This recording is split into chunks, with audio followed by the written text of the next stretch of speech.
Salut à tous, j'espère que vous allez bien aujourd'hui. Bon, on n'a pas vraiment de chance parce qu'il fait pas très beau, mais bon, il pleut, mais si vous avez bien les capuches, les parapluies, tout ça, on devrait pouvoir continuer sans problème avec le sourire et la motivation. Alors aujourd'hui, on va continuer notre exploration et notre découverte de la ville, mais avec un thème qui va nous suivre particulièrement, c'est la place des femmes dans l'université.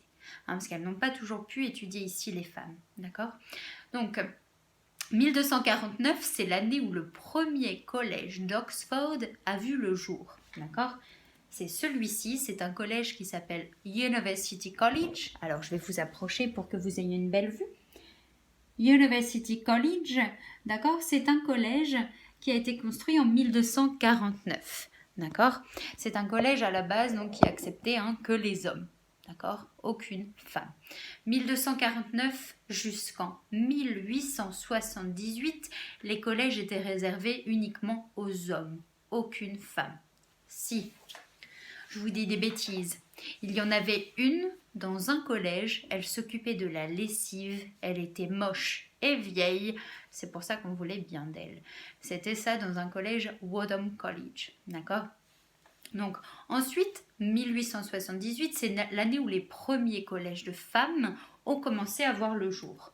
Comme celui-ci, je vous avance encore, celui-ci, il s'appelle Somerville College, d'accord?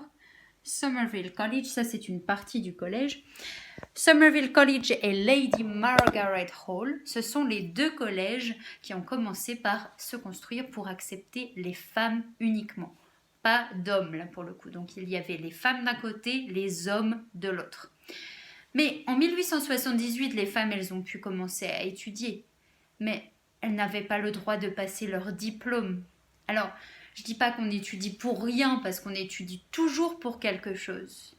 Mais il n'y avait pas de reconnaissance. Il n'y avait pas de preuve qui disait, ben voilà, moi je suis douée dans ça, je peux travailler dans ça. Non, il n'y avait rien. D'accord? Donc 1920, c'est l'année où elles ont commencé à pouvoir passer leur diplôme et take exams, d'accord? Avoir et même recevoir les cérémonies de remise de diplôme, tout ça, d'accord? Ça, c'était pas possible avant 1920. 1920, c'est à peu près à la même époque où les femmes ont obtenu leur droit de vote en Angleterre, puisque c'était en 1918. D'ailleurs, il y a 2 ans, il y a eu beaucoup d'événements qui ont été mis en place par rapport à ça et autour de ce sujet. D'accord? Donc ensuite, un autre chiffre, une autre année à retenir, c'est 1974. 1974, c'est comme celui-ci, Wadham College. Cette fois-ci, c'est un des premiers collèges qu'on appelait All Male Only, donc juste pour les hommes, qui a commencé à vouloir être d'accord pour accepter les femmes avec eux. D'accord? Donc là, la mixité commence tout doucement. D'accord? Donc ça, c'était en 1974. Maintenant, je vais vous poser une question. Et sans chercher sur Internet, pareil, je vais vous montrer une photo d'un des collèges. C'était le dernier à devenir mixte. C'est celui-ci. Il s'appelle St. Hilda's College. Et ma question, c'est St. Hilda's College, d'après vous, il est devenu mixte en quelle année? Alors, sans chercher, je vous laisse deviner, essayer d'imaginer en quelle année ce dernier collège d'Oxford a pu devenir mixte.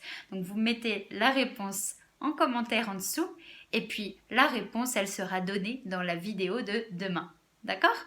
Alors, je compte sur vous, vous jouez le jeu, on ne va pas regarder sur Internet, faut vraiment essayer d'imaginer des possibilités et demain, donc vous aurez la réponse. Ok? Alors, je vous souhaite une très bonne journée et puis voilà, profitez de bons moments. Allez, à bientôt pour une prochaine vidéo.